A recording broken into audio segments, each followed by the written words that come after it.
Amazon was one of the highest employers for ambulance call-outs, and it's because of the shocking working conditions inside there and the way that the workers are treated. Amazon workers in Coventry are about to make history as the first fulfilment centre to go on strike. The workers at Coventry are poised potentially to make history because there's going to be a ballot for a strike action because of the horrible way that people at this warehouse and warehouses around the UK are exploited. If that ballot succeeds, it will be the first time anywhere in the UK workers vote at an Amazon warehouse to strike. So we're potentially on the verge of history here. It's history-making events that are happening at this site at Coventry.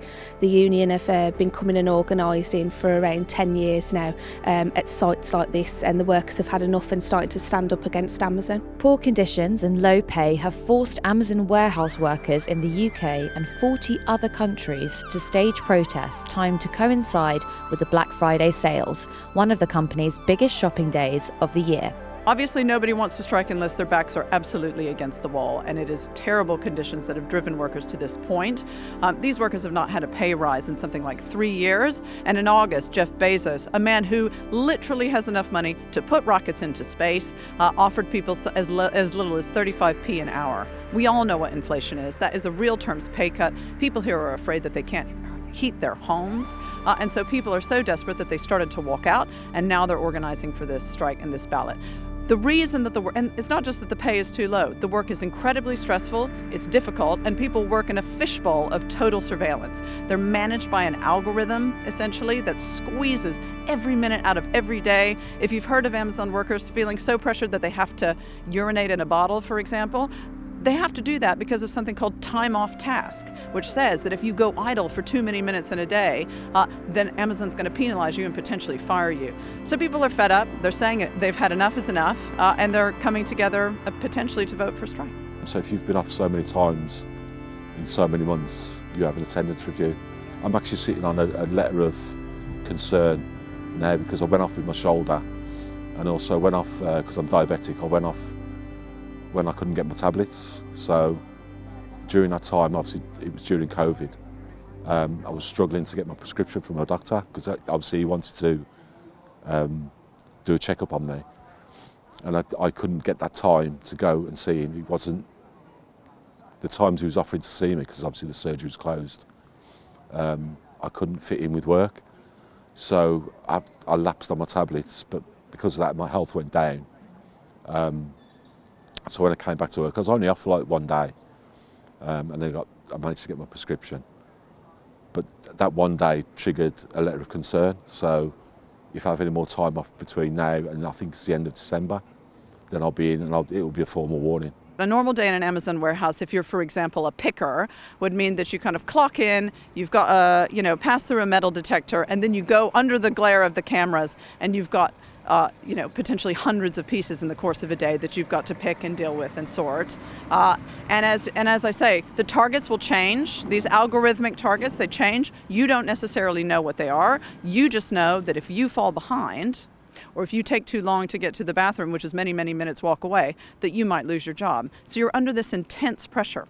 I myself, a few months ago, I went on one of Amazon's show tours of another warehouse in Tilbury, and we weren't allowed to talk to the workers. It was crazy. But I was standing outside this woman just working furiously in a kind of pen, basically to keep up with her targets. And I was standing there, and the general manager of the warehouse looked at us all, watching this woman work as fast as she humanly could just to try to meet her targets. And she said, yes, the scanner is counting down the seconds that she has in order to make the target, but this is what the customer wants. This is what same-day delivery requires. And I thought to myself, no, man, if people knew that this is what the reality of working at Amazon looks like for people, then they would think twice before they click add to cart. They would think twice before they paid for that Prime subscription, because actually it is paid for on the backs of suffering workers. We all want same day or next day delivery because that's the type of world that we live in now. But what we need to make sure is that the processes are in place to make it safe for our workers in these Amazon sites. The same day delivery is great. It's a great service, but it comes at a cost. There's people in there who are struggling to keep up with the pace. And I'm sure it's the same at other FCs as well. The demand is just so heavy on people, and it takes its toll. Black Friday is a serious day for a person inside an Amazon warehouse. The targets are unbelievable. The pressure is intense. The level of risk of injury is huge. Yeah, I mean, I think that pressuring Amazon on days like Black Friday is incredibly important, basically. It's one of the worst days of the year if you happen to work in an Amazon warehouse. Black Friday puts unbelievable pressure on you. The level of injury spikes because people are just, people can't keep up. People aren't robots. I have barely spoken to a worker in an Amazon warehouse who doesn't have some kind of back injury or some kind of shoulder injury because these robotic warehouses put them under a pace that just drives injury. At the moment, for example, in Amazon's own home state of Washington, they are being cited by regulators because their robotic warehouses are unsafe. That's what the regulators in Amazon's own home state say. They've been cited for 11 serious and willful health and safety violations. And Amazon is trying to fight this. They've taken the regulators to court to say, oh, we can't spend a penny on this stuff. It's not worth it. But that's what, again, regulators in Amazon's own home state have found that their robotic warehouses are a driver of injury, are unsafe, and need to be overhauled. We call it the Jeff Bezos playbook. Mentioning the union now on the shop floor is classed as hate speech, so it could be dismissed for discussing it because you can be. Yeah, we were told that if you try and coerce someone to join the union, so if you say to someone, "Do you want to join the union?" they say no, that's classed as coercion, and you can be dismissed.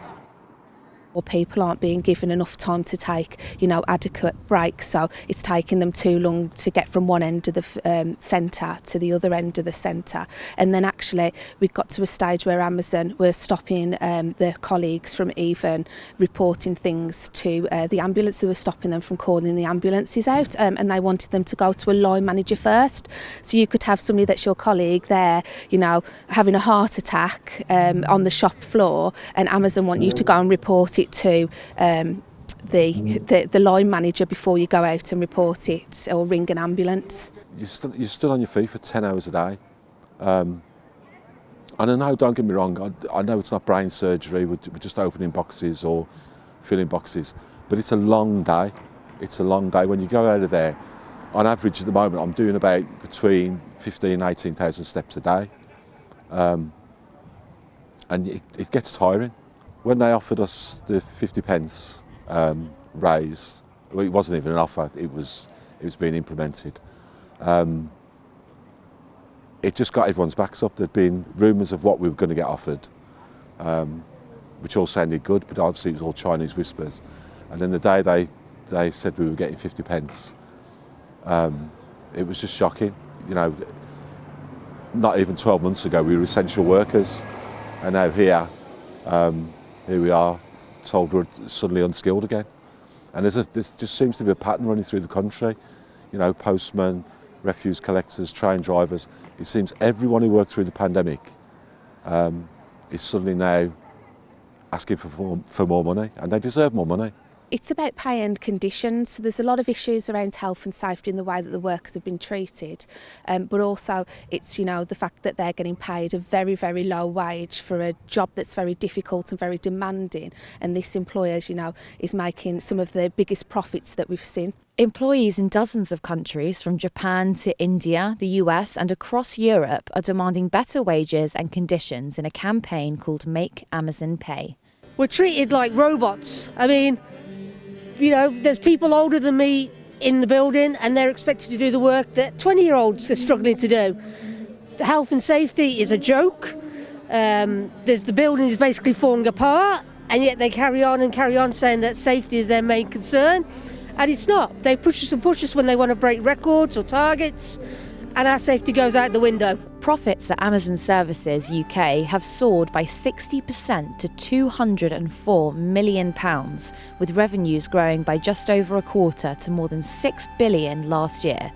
Workers in this warehouse are demanding a wage rise from £10.50 to £15 an hour as the cost of living crisis hits household budgets. The money needs to go up, desperately needs to go up.